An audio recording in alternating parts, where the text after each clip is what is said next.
பாட் type phone வச்சிருக்கிற வரைக்கும் பார்த்தீங்க அப்படின்னா ஓஎஸ் அப்டேட் அப்படிங்கிறது நம்ம கடையில் கொடுத்து பண்ணால் மட்டும்தான் நமக்கு இருக்கும். அதாவது பாட் டைப் மொபைல் ஃபோன் அப்படிங்கிறது உங்களுக்கு ஃபீச்சர் ஃபோன், அந்த பட்டன் வச்சுருக்கும் இல்லையா அந்த ஃபோன். அப்போலாம் பார்த்தீங்க அப்படின்னா அந்த ஓஎஸ் அப்படிங்கிற அப்டேட் வந்து நமக்கு நோட்டிஃபிகேஷனாக வராது. ஆனால் இப்போலாம் பார்த்தீங்க அப்படின்னா ஸ்மார்ட் ஃபோனில் அடிக்கடி ஓஎஸ் அப்டேட் வந்துக்கிட்டே இருக்குது. ஆண்ட்ராய்டில் என்ன பண்ணுறாங்க அப்படின்னா அந்த அப்டேட்டை கொடுத்துக்கிட்டே இருக்காங்க. இப்போ நீங்கள் ஒரு மொபைல் ஃபோன் வாங்குறீங்க அப்படின்னா அந்த மொபைல் ஃபோன்லேயே உங்களுக்கு ஃபீச்சர்ஸில் போட்டிருப்பாங்க. அதாவது 2 வருஷத்துக்கு அப்டேட் ஃப்ரீயாக எடுத்துக்கலாம் அப்படின்னு சொல்லிட்டு. இப்போ நீங்கள் அந்த 2 வருஷத்துக்கும் கிட்டத்தட்ட ஒரு 3 மாதத்துக்கு ஒருக்கா அப்டேட் வருது அப்படின்னா அந்த அப்டேட்டை நீங்கள் அடிக்கடி பண்ணுறீங்க அப்படின்னா அதில் என்ன இருக்கும் அப்படின்னா அந்த ஓஎஸ் அப்டேட் ஆகிட்டே இருக்கும். அந்த அப்டேட் ஆகிட்டே இருக்கும்போது உங்களுக்கு இந்த ஹார்ட்வேர் அப்படிங்கிறது பார்த்தீங்கன்னா பழைய ஓஎஸ் அவங்க போட்டு கொடுத்தாங்க இல்லையா, ஃபேக்ட்ரியிலேருந்து வெளியில் வரும்போது என்ன ஓஎஸ் உங்களுக்கு இருந்ததோ அந்த ஓஎஸ் பார்த்தீங்க அப்படின்னா இப்போ நீங்கள் வாங்கின மொபைல் ஃபோனுக்கு சப்போர்ட் ஆகும். இப்போது புது புது ஆப் வந்துக்கிட்டே இருக்குது. அதுக்கப்புறம் பார்த்தீங்க அப்படின்னா இந்த ஓஎஸும் அப்டேட் பண்ணிக்கிட்டே இருக்கீங்க. ஸோ இப்போ உங்களோட ஹார்ட்வேர் அப்படின்னு பார்த்தீங்கன்னா அந்த புது அப்டேஷனுக்கு தகுந்த மாதிரி இருக்காது. ஆனால் சில கம்பெனி என்ன பண்ணுவாங்க அப்படின்னா இந்த 2 வருஷத்துக்கு அப்டேட் சொல்கிறாங்க இல்லையா, இந்த 2 வருஷத்துக்கு அப்டேட் இருக்கிற வரைக்கும் உங்களுக்கு மொபைல் ஃபோன் தாங்கும் அப்படின்னு சொல்லியிருப்பாங்க. ஆனால் உங்களுக்கு மொபைல் ஃபோன் அப்படிங்கிறது பார்த்தீங்கன்னா அந்த ஸ்மார்ட் ஃபோன் அப்படிங்கிறது நீங்கள் அப்டேட் பண்ணீங்க அப்படின்னா ஓஎஸை திரும்ப திரும்ப அப்டேட் பண்ணிக்கிட்டே இருந்தீங்க அப்படின்னா உங்களோட மொபைல் ஃபோன் கண்டிப்பாக என்ன ஆகும் அப்படின்னா ஸ்லோவாகிட்டே இருக்கும். அந்த ப்ராசஸர் அந்தளவுக்கு இருக்காது.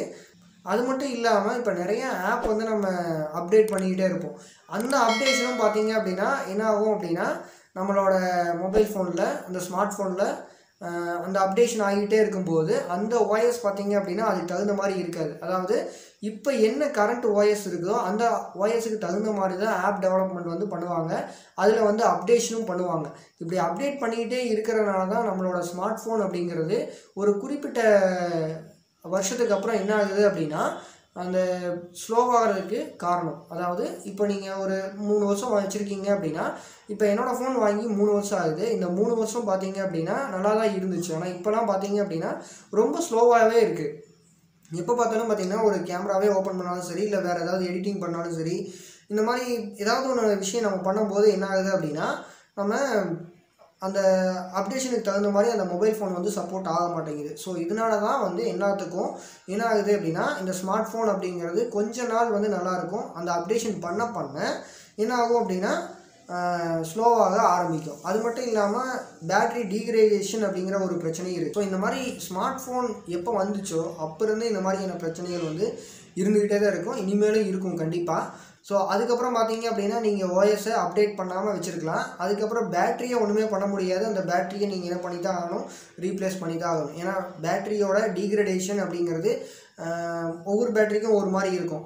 டீக்ரேட் அப்படிங்கிற ஒரு விஷயம் கண்டிப்பாக இருக்கும். அதுக்காக நீங்கள் மொபைல் ஃபோன் வாங்கும் போதே ஒரு சில ஃபீச்சர்ஸை நம்ம எதிர்பார்ப்போம். சில பேட்டரி சார்ஜே நிற்க மாட்டேங்குது, வேறு ஃபோன் வாங்குகிறேன் அப்படிங்கிற மைண்ட் செட்டில் இருக்கிறவங்க இந்த மாதிரி பேட்டரியோட அந்த ஆம்ஸை பார்த்து நீங்கள் வாங்கலாம். ஸோ 6000 மில்லி ஆம்ஸ் வாங்கினீங்க அப்படின்னா இப்போ வச்சுருக்கிற மொபைலோட கொஞ்சம் லைஃப் கொடுக்கும். என்னோடய மொபைல் ரொம்ப ஸ்லோவாக இருக்குது அப்படின்னு நினைக்கிறவங்க அந்த ஓஎஸ் அப்டேஷனை அடுத்த தடவை பண்ணாமல் இருந்தீங்க அப்படின்னா கண்டிப்பாக உங்களோட ஃபோன் எப்போவுமே ஃபாஸ்ட்டாகவே இருக்கும். அதுக்கப்புறம் பார்த்திங்கன்னா ஆப்பும் அதிகமாக நம்ம உள்ளே அப்டேட் பண்ணக்கூடாது. ஆனால் அப்டேட் பண்ணணும், வேறு வழி இல்லை. சில ஆப் நம்ம அப்டேட் பண்ணலாம், சில ஆப் அப்டேட் பண்ணாமே வச்சுருக்கலாம். நிறையாவும் ஆப் இல்லை நம்ம வச்சுருக்காமல் இருந்தோம் அப்படின்னா கண்டிப்பாக நமக்கு மொபைல் ஃபோன் ஃபாஸ்ட்டாகவே தான் இருக்கும். ஓகே, இந்த வீடியோவில் ஒரு சூப்பரான இன்ஃபர்மேஷனை பார்த்தோம். அடுத்த வீடியோவில் பார்க்கலாம். பாய்.